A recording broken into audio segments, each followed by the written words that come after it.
This video is brought to you by Squarespace. Whether you need a domain, website, or online store, make it with Squarespace. Michael Crabtree is the best receiver in the country. Yep. And I tell you what, he catches the football, he runs past people. This is going to be a shootout for sure. Still one timeout left here for Texas Tech. 8 seconds. Second down now. Deep strike. Got the big man. Crabtree pulls free. And touchdown. Red Raiders with a second to go. The fans have stormed the field. They're going to have to clear the field here.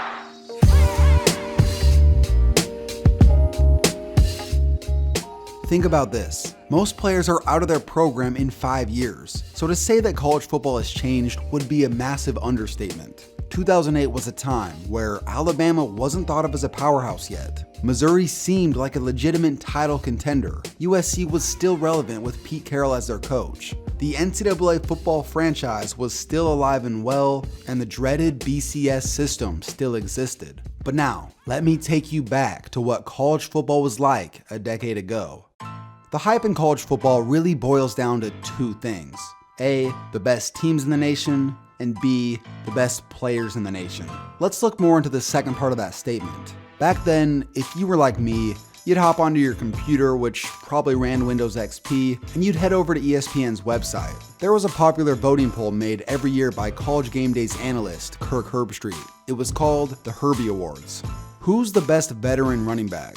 James Davis, LaShawn McCoy from Pitt, Knowshon Marino was a total beast, DeMarco Murray was great, and Javon Ringer was the man before Le'Veon Bell at Michigan State. And lastly, my man Beanie Wells. To the outside, across the 30, just stiff arms Jackson. Who's the best wide receiver? There was a bunch of good ones, but come on. Michael Crabtree was a showstopper. Best pocket passer. The two names you probably recognize are Sam Bradford and Matt Stafford, but don't forget about Curtis Painter. He served the honorary role as the suck-for-luck quarterback in Indianapolis for 1 year. Best mobile quarterback. Chase Daniel was good, and he was supposed to lead Mizzou to a national title. And then there was Pat White, who was the most electric quarterback in college football, but most people probably would have voted for Tim Tebow. Let's look at some of the top storylines going into the 2008 season. Number 1, another BCS crown for the SEC? It seemed inevitable that at least one of the SEC teams were going to appear in the national title. The year before, it was LSU, and the year before that was Florida. Number 2, can Tebow match Archie Griffin? Archie Griffin is the only player to ever win the Heisman Trophy twice. Tebow was only a junior and he already had one. Plus, this team was looking much better than the year before. Many people felt like this was a possibility. Number 3, the Buckeyes hoped three's a charm. Ohio State had gone to back-to-back national titles and lost. They did return most of their starters, and many people felt like they could make a run. With a huge game early versus number 1 USC, they were about to find out really quickly what they were made of. Number 4, who's the BCS buster? This was a common theme over the last few years. Which of the non-BCS schools would sneak into a BCS bowl game? Many people liked BYU, led by quarterback Max Hall. But this wasn't the only team that had a real shot at going to a BCS bowl. Number 5, can Michigan turn it around? They were supposed to be one of the powerhouses of college football the year before, but after being completely embarrassed by Appalachian State and firing their head coach Lloyd Carr, Rich Rodriguez was going to try to turn this program around. Number 6, the Big 12 power struggle. There was so many good teams in the Big 12 in 2008, it's pretty insane to look back on. Both divisions offered a host of potential title contenders, and the only thing that really anyone knew was that it wasn't going to be easy to make it out of the Big 12 South alive. After 3 years on the sidelines, the Mark Sanchez era begins here at USC. Steps away, end zone wide open is Williams. His second touchdown. Playing for the field goal, although Lee is going to go back to throw here.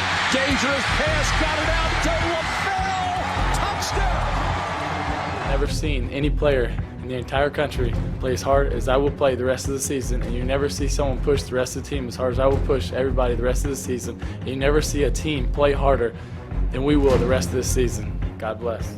They're gonna be a top 5 club. I think there'll be 3, that'll be in the top 5 out of the Big 12, with Oklahoma leading the country at number 1.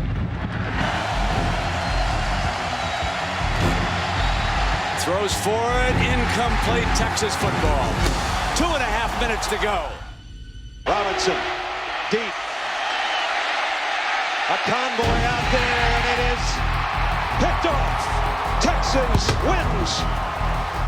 From the 28, the throw goes to the right side for Crabtree. It's caught. He breaks. Oh, he's the worst. Touchdown, Red Raiders. Unbelievable. Touchdown, Red Raiders. Touchdown, Red Raiders. Michael Crabtree has done it.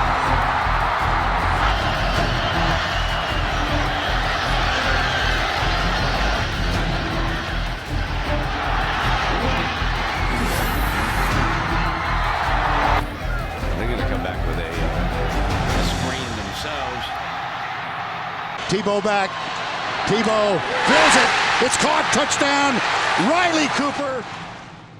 With the conclusion of the Florida-Alabama game, this wrapped up the first portion of the year. With the complete dominance of the Big 12 offensively, we saw the top 5 feature all but one player from the conference, with that other dude being Tim Tebow. This ended up being one of the narrowest margins of victory in a while. The best part was that Sam Bradford was going to be facing off against Tim Tebow in the national championship. Going back to the storylines before the season, number 6, Oklahoma won the Big 12 South by some controversy.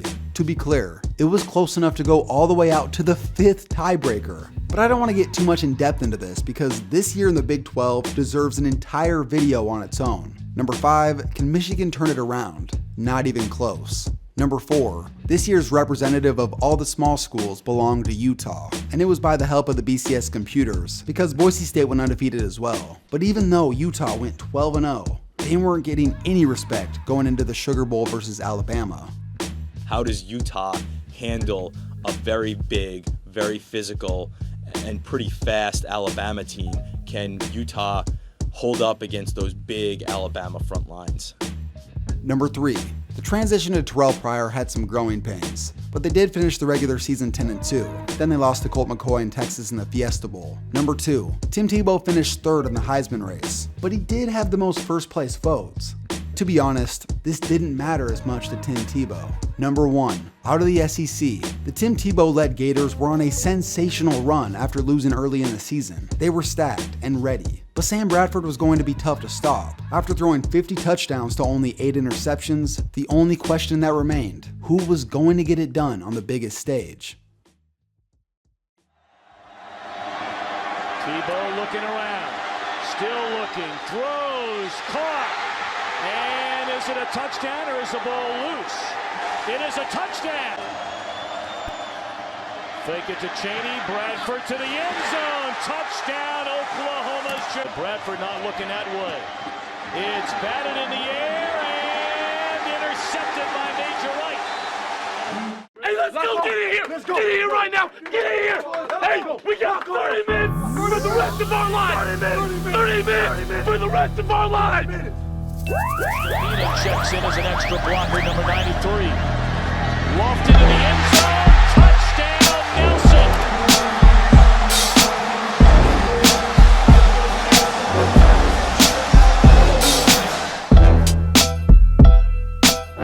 So I gotta ask you a question. Have you wanted to create a website to promote your work, but like me, you can't code and you just lack any skill to do so? Listen, Squarespace has got you covered. It's incredibly simple to get started with a variety of templates, marketing tools, the ability to set up and transfer your domain, plus they have amazing customer service, so it's honestly the best place to go to promote your business. Go head on over to squarespace.com for a free trial, and when you're ready to launch your website, go to squarespace.com/KTO and you will get 10% off your first purchase. Big shout out to Squarespace for sponsoring this video. I'll see you guys next time.